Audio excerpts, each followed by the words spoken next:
asfaltare promisă în primăvară de autoritățile ieșene s-a dovedit a fi un mare eșec. 12 din cele 72 de străzi din Iași care au intrat în reparații la începutul anului sunt deja pline de gropi, chiar dacă s-au turnat până acum 2 covoare asfaltice.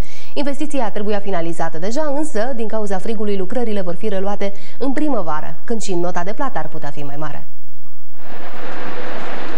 Oamenii care locuiesc pe strada Vasile Ureche din Iași spun că s-au simțit ca personajele din legenda meșterului Manole. Muncitorii turnau noaptea asfaltul, iar ziua lucrarea se crăpa. Când a fost turnat aici asfaltul? Vreo 2 săptămâni. Și deja s-a crăpat? E crăpat? S-a crăpat de a doua zi. Calitatea este foarte proastă. Deci o turnat odată și peste 2 zile a început din nou, că o crăpat tot asfaltul. Din nou și-o returnat din nou, dar tot noi și treaba cum trebuie. Mergeam cât mergeam, după aceea iar erau gropi, după aceea ei vineau, iar mai puneau o șapă și mai astupa groapa respectivă. Pe strada Sălcilor situația este la fel. Cele 2 artere de circulație sunt intens circulate. Pe aici se face legătura între cartierul Nicolina și Galata.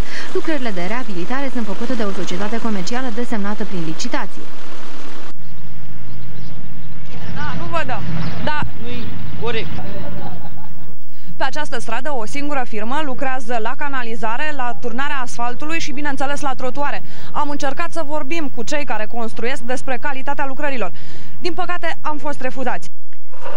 Pentru proiectul Mare Asfaltare s-au alocat din buget peste 330 de miliarde de lei vechi. Beneficiarul lucrărilor este Primăria Municipiului Iași. Conducerea instituției spune că muncitorii care nu au făcut lucrări de calitate nu vor primi niciun leu. Nu facem rabat la calitate. Avem bani, îi plătim corespunzător, le plătim banii pe care au solicitat, dar trebuie să ne facă lucrări de calitate. Pentru cele 2 străzi, Sălcilor și Vasile Ureche, nu s-a dat niciun leu. Locuitorii celor 2 străzi trebuie însă să aștepte primăvara pentru ca gropile să dispară. Până atunci, aceeași firmă care a reabilitat strada va lucra la trotuare. Rămâne de văzut dacă și acestea vor fi la fel de rezistente ca asfalt. 4 elevi din Iași au